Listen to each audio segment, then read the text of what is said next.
बिस्मिल्लाहिर्रहमानिर्रहीम अस्सलाम वालेकुम रहमतुल्लाह। इस्टेब्लिशमेंट को ईद से पहले तक ये अंदाज़ा हो चुका था कि ये हुकूमत अब चलने वाली नहीं है, क्योंकि इस हुकूमत ने जिस तरीके से अपनी परफॉर्मेंस या कारकर्दगी दिखाई है, और ये कारकर्दगी बिल्कुल ज़ीरो कारकर्दगी है। उसकी वजह से इस्टेब्लिशमेंट ये फ़ैसला कर चुकी थी कि इस हुकूमत को अब किसी तरीके से घर भेजना है। और ईद की छुट्टियां दरमियान में आ गई थी। ईद की छुट्टियां गुजारने के बाद तो अब ये मुकम्मल तौर पर फ़ैसला हो चुका है। इस्टेब्लिशमेंट ने सर जोड़ दिए हैं और इस्टेब्लिशमेंट सिर्फ ईद की छुट्टियां गुजारने का इंतज़ार कर रही थी। देखिए, ईद के दिनों में सबकी मसरूफियत हो जाती है। जिस तरह से जितनी टॉप मिलिट्री कमांड है वो सारी की सारी ईद की छुट्टियों में मसरूफ़ हो जाती हैं, जवानों के पास चले जाते हैं।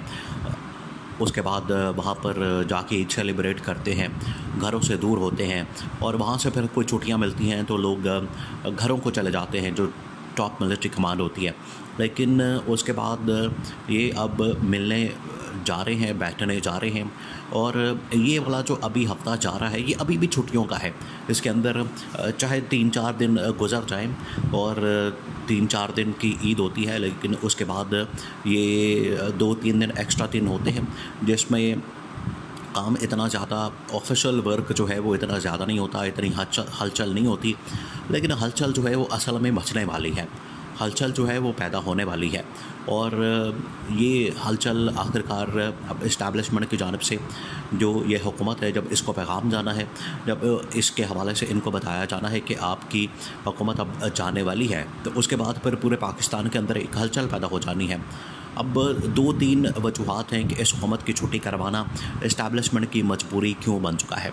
एक तो बैकडोर चैनल के ऊपर जो इमरान खान के साथ मुज़ाकरात हैं, इमरान खान के साथ जो बातचीत है वो तो शुरू हो चुकी है, और वो आहिस्ता आहिस्ता आगे बढ़ रही है। अब दरमियान में ये जो ईद की छुट्टियां और उससे पहले थोड़ा सा जो खलल पैदा हुआ, जो उसमें रुकावट आई या उसमें थोड़ा सा गैप आया, वो आ गया, वो अब ख़त्म हो गया।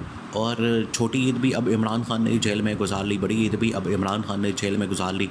अब मामलात लेकर जाने हैं इमरान खान की रिहाई की तरफ और इमरान खान को मैंडेट की वापसी की तरफ, क्योंकि ईद से पहले बहुत सारे मामलात खुल गए थे, और ऐसे मामलात खुल गए कि लोगों को पता चल गया कि इलेक्शन के अंदर चोरी किस तरह से की गई, किसने की, कैसे की, ये सारी चीज़ें अब बाहर आ चुकी हैं। उसमें कौन ज़िम्मेदार है ये पूरी कौम को पता लग चुका है, और अवाम जो है, कौम जो है, अब अपना मैंडेट वापस चाहती है।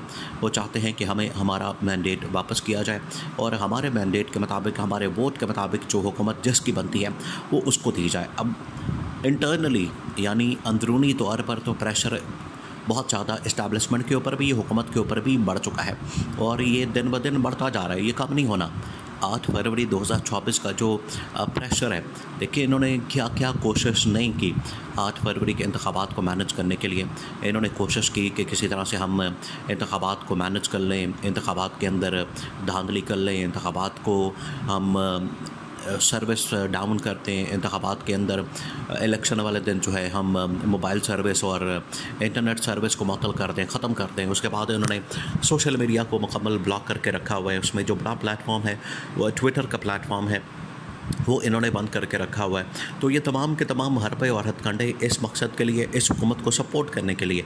लेकिन जब से ये हुकूमत आई है, जिस दिन से ये हुकूमत आई है, इसने आके ट्विटर को बंद कर दिया, और ये जितनी बड़ी सोशल मीडिया वेबसाइट्स हैं, जिस तरह से एक उसमें ट्विटर की वेबसाइट है, उसको बंद करने का हुकूमत का मकसद ये था, क्योंकि इमरान खान की जो वहाँ पर फॉलोइंग है, इमरान खान का जो वहाँ पर इम्पैक्ट है, इमरान खान का जो वहाँ पर असर रसूख है, उसको किस तरह से कम करना है।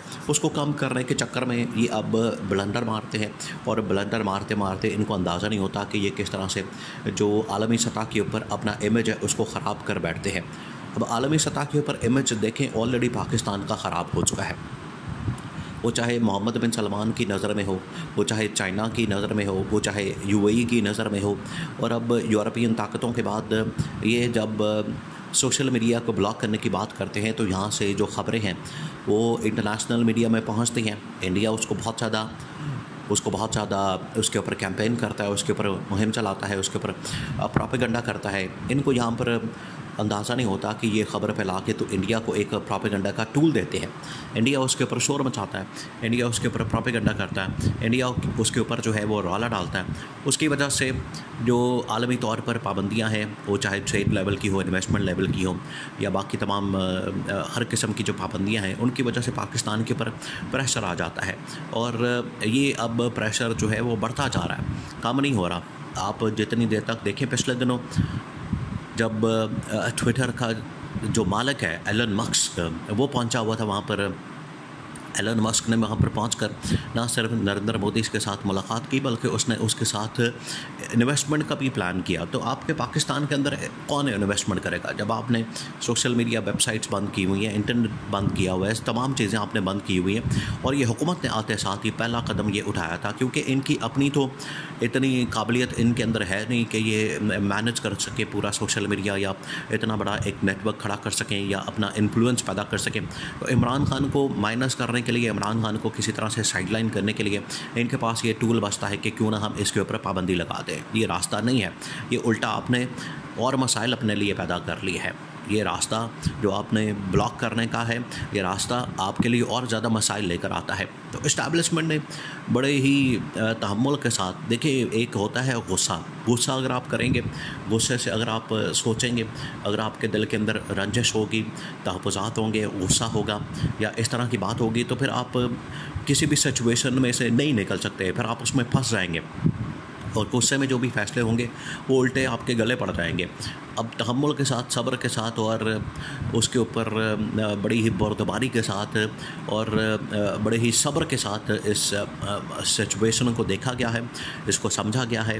और ख़ास तौर पर ईद के दिनों में, क्योंकि यही वो टाइम होता है जब इंसान एक तन्हाई में बैठता है, अपने आप से बात करता है। और फिर यहाँ पर कुछ खैर ख़्वाहों ने बात की है, इस्टेब्लिशमेंट को ये पैगाम दिया है कि आप किसी तरह से ये जो इमरान खान के साथ मुज़ाकरात डायलॉग है उसको हतमी अंजाम तक पहुँचाएँ, फ़ाइनल स्टेज पर पहुँचाएँ, फ़ाइनल फेज़ में दाखिल करें और शहबाज शरीफ को घर भेजें। क्योंकि शहबाज शरीफ के होते हुए पाकिस्तान के अंदर जो इन्वेस्टमेंट है, पाकिस्तान के अंदर जो कोई आलमी सरबराह पाकिस्तान के अंदर आ भी नहीं सकता, इसका रुख भी नहीं कर सकता, इधर वो आने का सोच भी नहीं सकता। तो ये सरीहन ये जो पाकिस्तान के अंदर इस वक्त हुकूमत है, इसको कोई भी मानने को तैयार नहीं, सिरे से मानने को तैयार नहीं है। तो इसको फिर घर भेजने के अलावा तो कोई रास्ता नहीं। और वो अब 3-4 महीने हो गए हैं, इस हुकूमत को जितना टाइम देना था वो दे दिया है, मज़ीद इनको वक्त नहीं दिया जा सकता। क्योंकि अगर मज़ीद वक्त देंगे उसका नुकसान ये होगा कि जो उल्टा आपके ऊपर चढ़ दौड़ेंगे, और उसकी वजह से ये होगा कि ना सिर्फ इस्टेब्लिशमेंट को नुकसान होगा, बल्कि उसकी वजह से मुल्क की सलामती और बका, मुल्क की सिक्योरिटी और मुल्क की सालमियत, खुद मुख्तारी, वो भी ख़तरे में पड़ जाएगी।